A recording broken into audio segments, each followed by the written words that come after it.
안녕하세요.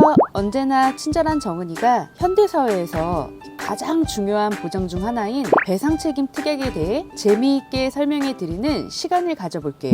우선 이 사진은 배상책임의 중요성을 보여주는 대표적인 사례입니다. 네, 악동 초등학생들의 장난으로 5억 원짜리 람보르기니를 엉망으로 만들었다는 소식 전해드렸었죠.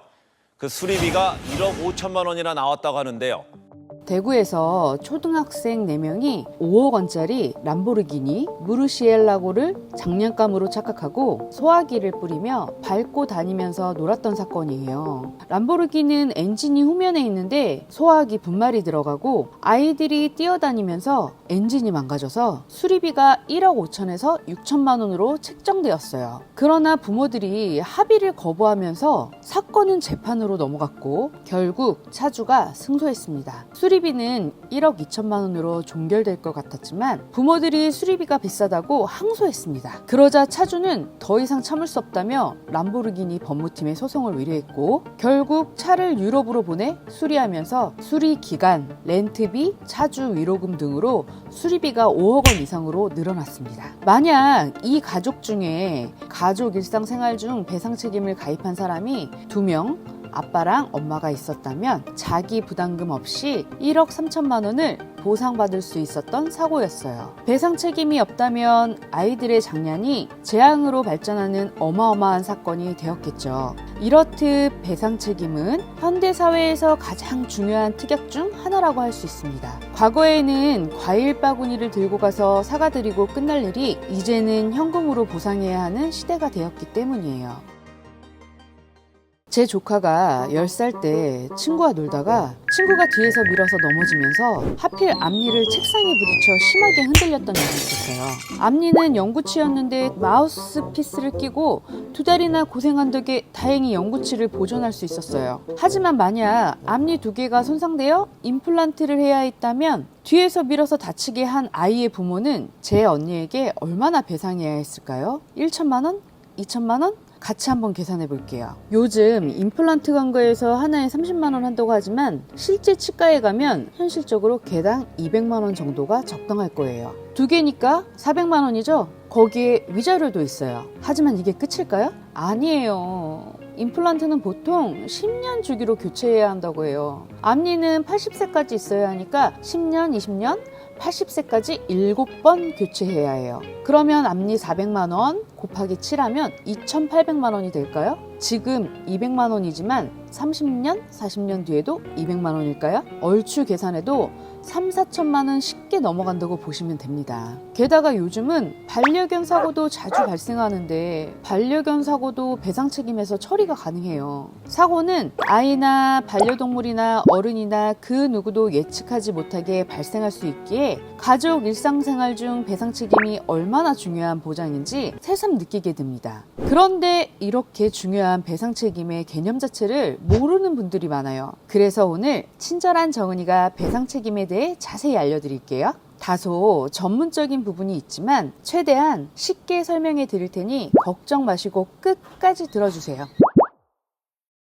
우선 배상의 정의에 대해서 알아볼 필요가 있어요. 손해보험 약관에 보면 법률상의 배상 책임이라는 말이 나옵니다.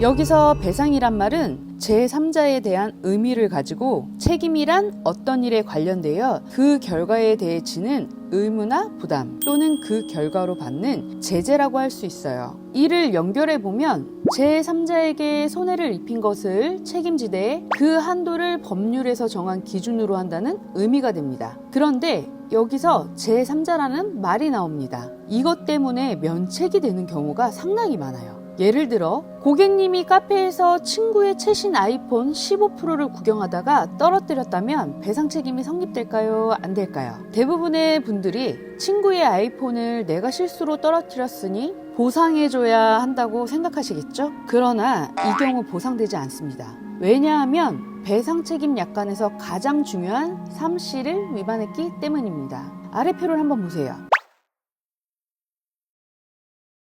여러 가지 면책 조항이 있지만 그 중에서 피보험자가 소유, 점유, 임차, 사용하거나 보호, 관리, 통제하는 재산을 멸실, 훼손 또는 오손한 때 그 재산에 대한 정당한 권리를 가진 자에 대한 배상 책임은 보상하지 않는다는 의미입니다. 쉽게 말해 내가 내 폰을 깨트렸을 때 보상해달라고 할 수는 없다는 거예요. 내가 관리하고 있었다면 파손하지 않도록 조심하는 게 당연하다는 논리입니다. 다른 사람이 물건이지만 내 관리하에 있다가 파손되었다면 내 책임인데 내 책임을 보상해주지 않는다는 얘기죠. 이제 보상되는 경우도 한번 설명드려 볼게요. 비교해 보시면 이해가 되실 거예요. 제가 카페에서 친구랑 커피를 마시다가 실수로 테이블 위에 있던 친구의 아이폰을 쳐서 바닥으로 떨어뜨려 파손된 경우입니다. 이 경우에는 제 소유가 아니죠. 제 관리하에 있던 것도 아니고 제 통제하에 있던 것도 아니죠. 제 실수로 제3자의 물건을 파손했으니 이건 배상 책임의 범위에 들어가는 겁니다.